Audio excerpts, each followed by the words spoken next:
E aí, meu povo, sejam bem-vindos a mais uma aula do componente de Educação Física. Eu sou a professora Rafaela Pinheiro. Convido vocês agora a fazer a leitura do objeto de conhecimento aqui comigo. Bora lá? Aula 26, objeto de conhecimento, práticas corporais de aventura na natureza. Detalhamento, práticas corporais como elementos constitutivos da identidade cultural dos povos e grupos. Esportes de aventura, meio terrestre e aéreo. Muito bem, então vem comigo se aventurar nesse conteúdo da educação física.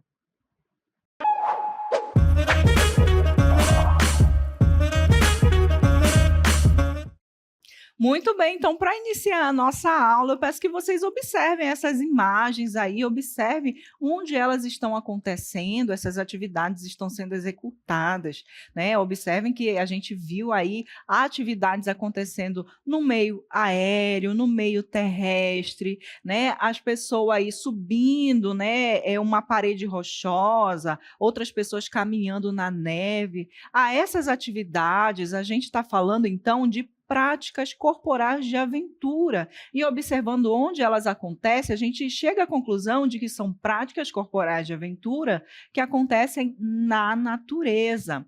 Então, vamos ver aqui qual é a definição que nós temos sobre essas práticas corporais de aventura na natureza. Vamos ver.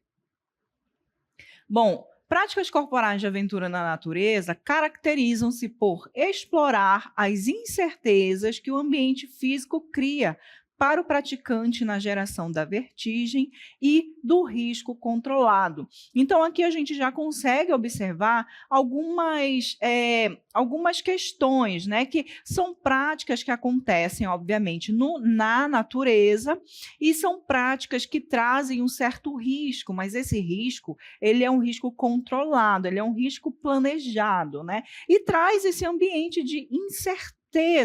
Ou seja, você está se propondo a praticar ali um esporte, uma atividade que você não sabe muito bem qual é o caminho que você vai percorrer, por exemplo, quais são as sensações que você vai sentir durante essas atividades. Ou seja, traz esse ambiente de incertezas.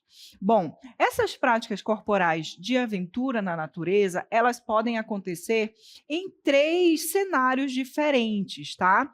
Bom, começando então pelo terrestre, né, que são atividades que obviamente são feitas ali em contato com a terra, com o solo. Como, por exemplo, a escalada, o rapel, o arvorismo, são exemplos aí de práticas corporais de aventura na natureza que acontecem no meio terrestre. Temos também as práticas que acontecem no meio aéreo, que são conhecidas, por exemplo, como a asa delta, o balonismo, né? O paraquedismo também é um exemplo ali de atividades que acontecem no meio aéreo. E temos o meio aquático, né? Como na canoagem, no mergulho, no stand-up paddle, que consiste naquela atividade que você fica equilibrado em cima de uma prancha, né? Fazendo ali o seu equilíbrio e passeando ali pelas águas tranquilas, geralmente de lagos, né? De águas mais tranquilas, ok? Muito bem, então a gente já viu aí que as práticas corporais de aventura são essas práticas que trazem essa sensação ali de incertezas, né? De um risco controlado e que são feitas em 3 ambientes diferentes: terra, ar e na água, ok? Agora, na nossa aula, a gente vai conhecer primeiramente aqui as atividades que são feitas em meio terrestre, começando então pelo arvorismo.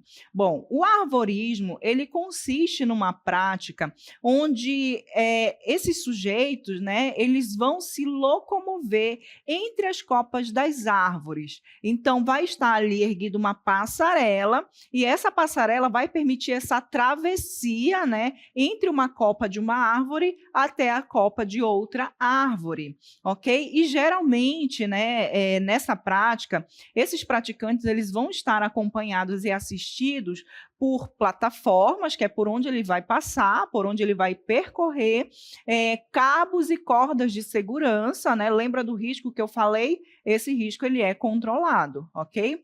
E é ideal para aquelas pessoas que querem testar, por exemplo, a sua concentração, o seu equilíbrio, né? Provocar ali um pouco mais de adrenalina no seu corpo e também superar os seus limites. Então, é uma ótima atividade para quem quer começar nessa questão das práticas de aventura. E a gente tem aqui os tipos de arvorismo, né? Dentro do arvorismo, nós temos dois tipos, dois estilos. Vamos ver então. Temos o arvorismo acrobático, né, onde o grau de dificuldade dessa travessia vai aumentando durante o percurso e é necessário muito equilíbrio e coordenação por parte do praticante. Temos também o arvorismo contemplativo, onde o trajeto ele é amparado por proteções laterais e plataformas mais firmes, diminuindo a dificuldade e os desafios. Observe, então, que no arvorismo contemplativo, o nível de dificuldade ele é muito menor. Por quê? Qual é o objetivo dessa prática? É, de fato, você contemplar a natureza, contemplar a vista que você vai estar tendo lá de cima da copa das árvores. Então, ao invés de você se preocupar com estar se equilibrando, né, com outros aspectos, esse caminho ele tem que ser mais fácil justamente para te proporcionar essa atenção voltada para a paisagem que você vai estar contemplando naquele momento. Já o arvorismo acrobático, a intenção aqui é, de fato, trazer mais adrenalina para o corpo e, por isso, o que fazem? Dificulta um pouco mais esse trajeto, essa travessia, para que você trabalhe mais o seu equilíbrio, a sua coordenação motora, a sua atenção durante essa trajetória. Então, aí o objetivo ele não é mais tanto a questão da contemplação, mas sim você cumprir esse desafio de maneira que você supere ali os seus limites e, portanto, a travessia ela vai ser mais dificultada, ok? Bom, agora a gente vai passar a conhecer a escalada. A escalada, como vocês observam aí na imagem, ela consiste nessa prática de subida ali por paredes rochosas, né, que tem o objetivo principal de alcançar o topo dessas paredes rochosas, né? E esse terreno, ele é irregular e pode apresentar ali variadas distâncias. Esse tipo de prática da escalada é feita de maneira individual ou também pode ser feita em grupo, né? E exige bastante concentração, bastante força, porque não é uma atividade que você vai fazer de maneira rápida. Porque você, durante a escalada, você vai ter que observar onde é que você vai segurar, né, para poder você subir e percorrer ali essa subida de maneira segura. Lembrando que toda prática de aventura, apesar de ter esse risco ele é controlado. Então, a gente tem que manter a nossa segurança em primeiro lugar em qualquer prática que a gente for se propor a fazer, tá certo? E na escalada, nós temos também dois tipos ali de tipos de escalada, né? Vamos ver, então, quais são esses tipos. Temos a escalada livre, que é praticada ali em paredões rochosos, e esse tipo de prática, ele caracteriza-se por utilizar a cavidade das rochas para alavancar a sua subida. Então, aqui a gente já observa justamente essa questão de você ir com muita calma, já que é uma prática mais livre, você ir com muita calma para você não se acidentar durante esse percurso. Por quê? Por exemplo, na artificial, o praticante ele já vai fazer o uso de ferramentas que vão auxiliar em sua progressão, como o uso de grampos e estribos. Então, na livre, a gente não tem tanto esses equipamentos auxiliando. Por isso, é preciso ter muito mais atenção ali por parte do praticante. Tá certo? Vamos ver, então, uma próxima prática ali ainda acontecendo no meio terrestre, que é o montanismo, né? Observem bem essa imagem aí. é bem sugestiva, né, sobre que tipo de prática está sendo feito. Bom, esse esporte ele consiste justamente em subir montanhas, como o próprio nome já diz, né, montanismo. E esse trajeto, muitas vezes, ele é feito partes a pé, parte em escalada. Então, aqui eu posso utilizar, né, uma outra prática unindo a essa, né? Eu posso utilizar a escalada também para ajudar a percorrer esse trajeto aí das montanhas, né? E é considerado montanismo quando essa altitude percorrida ela se dá até 2.500 metros, ok? Então, até 2.500 metros, eu considero essa atividade como montanismo. Vamos conhecer, então, a próxima atividade que está também dentro aí do montanismo, que é o alpinismo. O alpinismo é uma prática de montanismo, só que a diferença do montanismo para o alpinismo é que o alpinismo é considerado quando ele é feito numa altitude a partir dos 2.500 metros. Então, até 2.500 metros é prática de montanismo. A partir de 2.500 metros é considerado prática de alpinismo. E, no caso do alpinismo, a questão do praticante, ele tem que ter muito mais experiência, exige muito mais do praticante, justamente por conta de alguns fatores.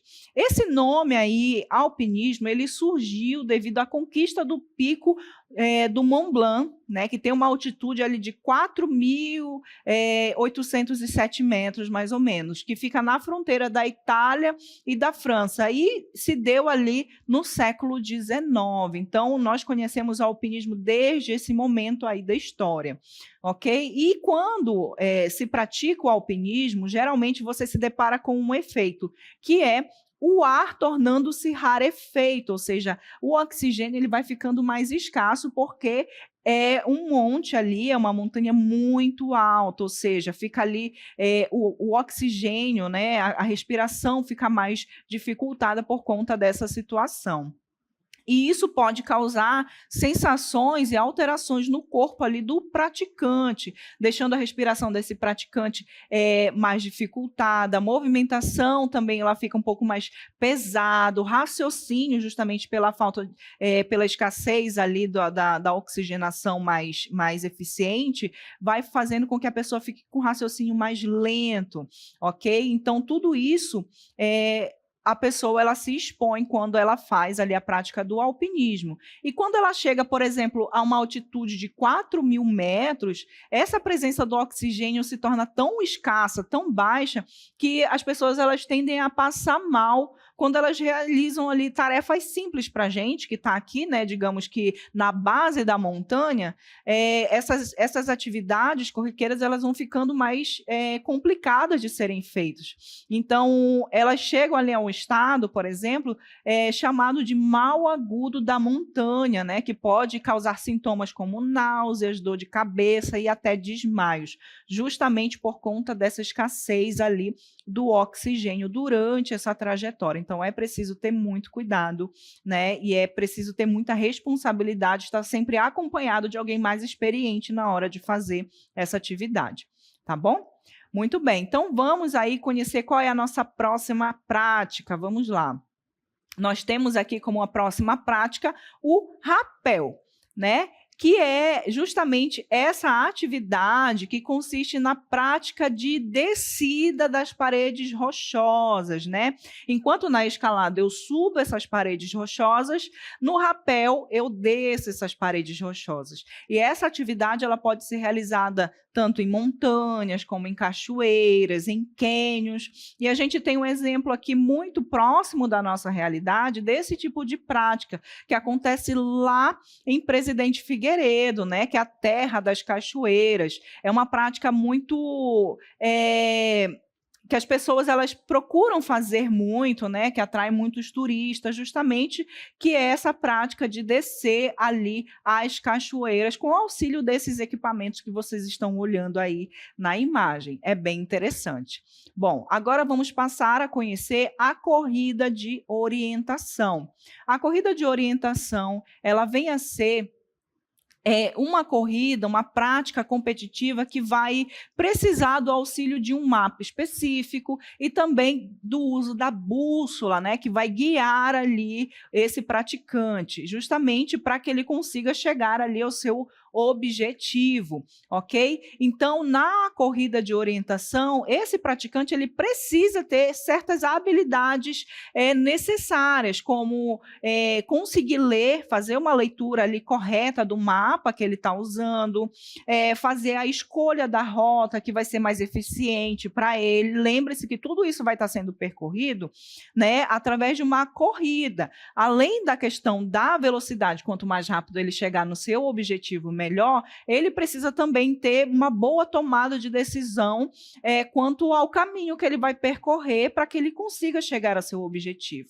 E para isso ele precisa do auxílio do mapa e também da bússola, né? Lembrando que ele está num ambiente completamente ali desconhecido para ele, né? Porque ele está no meio da natureza, então, de certa forma, ele vai ter que se antecipar com relação a esses imprevistos que ele pode encontrar no caminho, tá certo?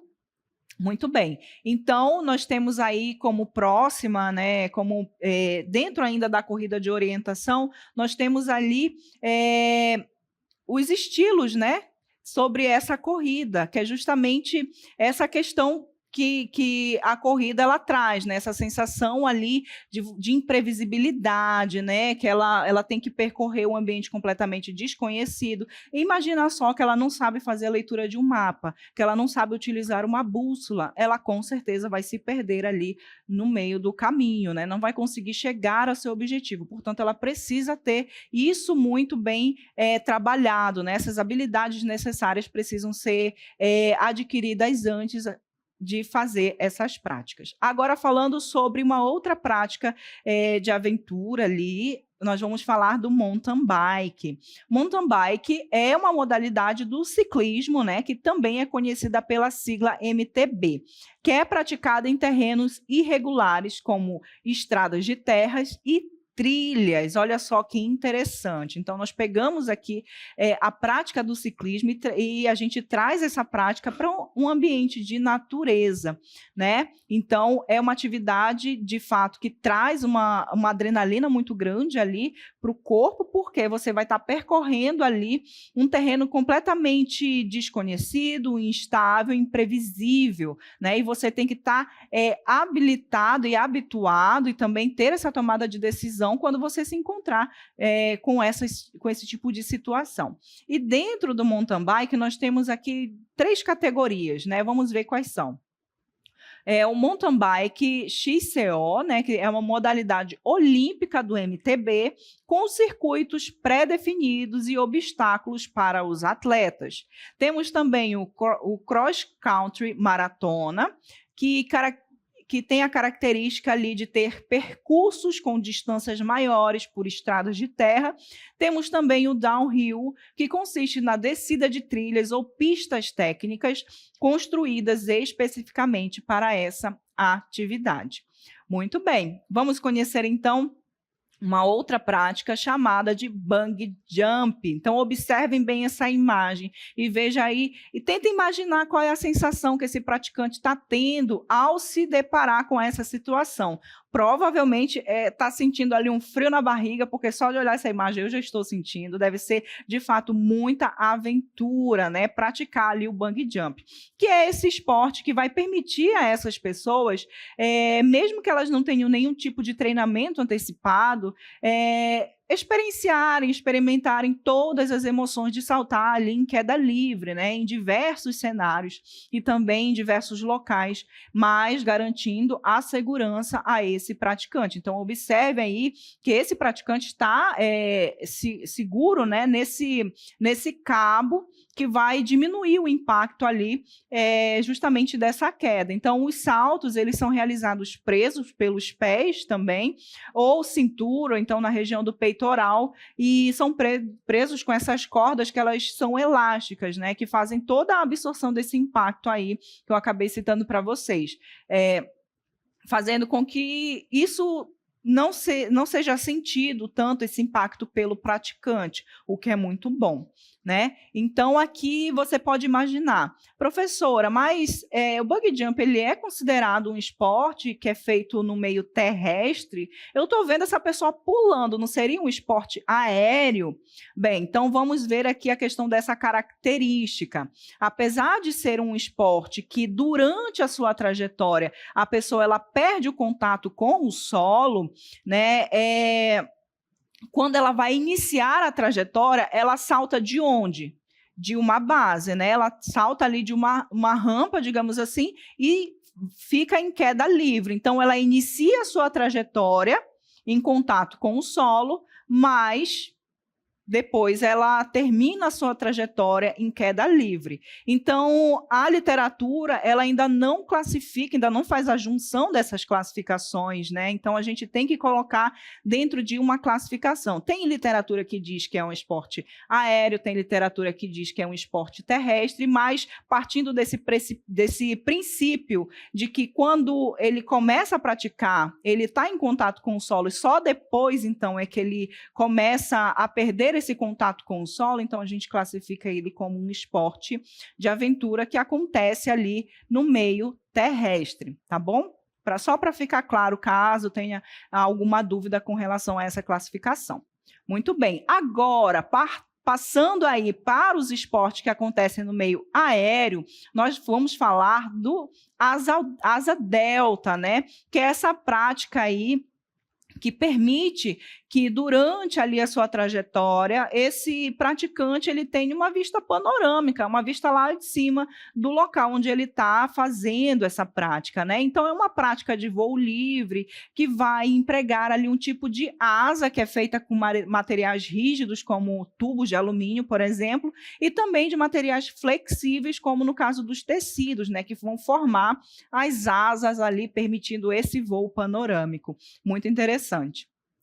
Temos também uma outra prática que é chamado de balonismo, né? Essa prática ela vai consistir em é um desporto, né, aeronáutico que é praticado com um balão, como esse que vocês estão vendo aí na imagem, de ar quente. Então, nessa cesta, digamos assim, tá lá as pessoas que estão, né, se propondo a essa atividade, que querem praticar o balonismo, e dentro dessa cesta, um pouco mais acima, ali entre a cesta e o balão, existe ali um fogo, uma labareda de fogo, que com esse calor permite que esse balão ele encha e acabe ocasionando ali justamente essa viagem ali nos céus, tá certo? Então, é uma prática também que traz uma certa tranquilidade, dependendo do praticante, se ele não tem problema com altura, por exemplo, mas traz uma tranquilidade para você conseguir contemplar ali o que está ao seu redor. É bem interessante. Agora, saindo dessa tranquilidade do balonismo, vamos então nos deparar com uma outra atividade que é o paraquedismo. Imagina só, o paraquedismo consiste nessa prática onde esses sujeitos eles vão pular de pequenos aviões, né? Vão estar lá, né, nas alturas, eles vão pular desses pequenos aviões em movimento e vão descendo ali em queda livre, né? E essa queda ela pode chegar a uma velocidade de mais ou menos 300 km por hora. Então, é descida muito rápido, né? E após esse primeiro momento de queda, o que vai acontecer? Os praticantes vão ter que acionar esses paraquedas, né? E se abre, quando esses paraquedas eles se abrem, eles ocasionam ali uma pequena, como é que eu posso dizer? Eles estão caindo uma velocidade muito grande, então eles desaceleram essa velocidade, proporcionando uma tranquilidade maior nessa queda, que proporciona ali com que esse praticante também consiga contemplar com maior atenção ali o que ele está vendo, tá certo?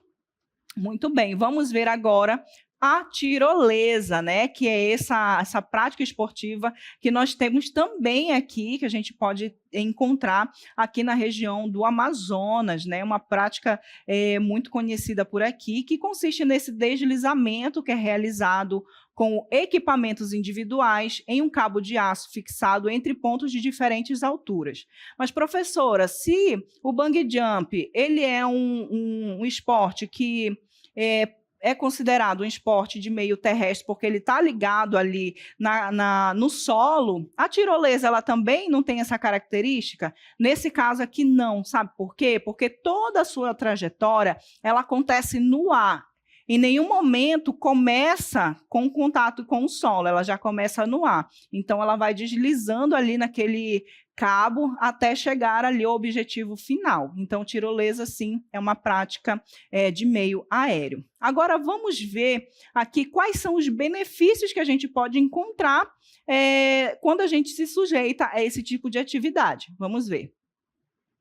Bom, como benefícios, nós vamos ter essa promoção do contato direto e da conexão com a natureza, né? Visto que é feito no ambiente natural, tanto se for meio terrestre, quanto se for em aquático, quanto se for em aéreo, você está em completa conexão, em contato direto com a natureza. Então, isso é super legal, super essencial, porque te aproxima daquilo que é natural. Ajuda também na produção da endorfina, da serotonina e da adrenalina, que são hormônios responsáveis por atuar no combate ao estresse, na regulação do humor e no aumento da sensação de bem-estar. Então, quando você está em contato com a natureza, quando você se propõe a sentir todas as emoções que esse tipo de prática é capaz de te proporcionar, você acaba reduzindo o seu estresse através da ação desses hormônios, o que é super legal. Você acaba saindo também da sua rotina, né? Auxilia no aumento do condicionamento mental e emocional, porque você ultrapassa ali, você vence os seus limites, então isso é muito bom para a sua autoconfiança. Você também consegue controlar as suas emoções, porque em muitas dessas atividades você tem que ter o seu emocional muito bem controlado para que você tome ótimas decisões durante esses percursos, então isso é muito importante. Possibilita também sair da zona de conforto e se desafiar, né? Isso é inerente do ser humano, isso é do ser humano. A questão do desafio faz parte da nossa história. A gente encontra aí várias descobertas justamente porque o ser humano ele se expôs a situações que tiraram ele da zona de conforto e através dessa saída da zona de conforto, desse desafio que foi superado, ele chega ali a grandes descobertas. Então, que essas descobertas podem estar relacionadas a descobertas pessoais, como você vê que você é capaz de realizar aquele tipo de atividade, como outros tipos de descobertas também muito importantes no meio da nossa história. Temos também outros pontos aí. É uma forma ali de criar e fortalecer laços por conta do seu potencial de socialização, principalmente quando a gente fala de atividades que requer ali que mais pessoas participem, né? Então, imagina, você sai da sua casa, você vai praticar um esporte desse e você acaba conhecendo outras pessoas e muitas vezes pessoas de outros lugares do mundo. Isso fortalece e cria também os seus laços sociais. Fortalece os músculos também, porque para realizar essas práticas você tem que estar com o seu condicionamento físico ali em dia. Então, isso acaba te provocando uma necessidade de você praticar atividades que vão fortalecer os seus músculos, que vão te trazer saúde para que você esteja ok para praticar essas atividades de aventura. Desenvolve também a coordenação motora e a flexibilidade, que é super importante também para realizar essas coisas, e melhora o condicionamento e preparo físico, que é aquilo que eu acabei de citar aí para vocês. Certo? Mas a gente precisa também conhecer alguns cuidados que precisam ser tomados para trazer mais segurança durante essas práticas. Vamos ver. Cuidados que devem ser tomados. Verifique se a sua saúde está em dia, não vá se expor a situações que você não sabe se você vai aguentar, né, no quesito de saúde. Hidrate-se, a hidratação é importante não só para essas atividades, mas para o seu dia a dia, para o seu cérebro, por exemplo, funcionar de maneira perfeita. Use filtro solar, porque essas atividades, na maioria das vezes, acontecem ali ao ar livre, né, debaixo de um sol escaldante. Então, use filtro solar. Alimente-se bem, né, não queira ali fazer longas caminhadas, por exemplo, sem tomar água e sem se alimentar. Isso é um risco à sua saúde. Utilize os equipamentos de segurança necessários, é super importante, porque o risco ele é controlado, tá certo? Procure também profissionais que são capacitados para lhe orientar em práticas específicas. Então, não vai se meter a explorar uma montanha se você não tem conhecimento para isso, se você não tem equipamento para isso. Seja responsável com a sua saúde e com a sua segurança, tá certo? E aproveitem e usufruam dos benefícios que esse tipo de atividade pode lhe proporcionar. Aproveita aí para escolher uma delas para você explorar. Tá certo? Então, espero que vocês tenham gostado desse conteúdo aí maravilhoso a respeito das práticas corporais de aventura feitas no meio natural, né? Eu fico por aqui e a gente se encontra aí numa próxima oportunidade.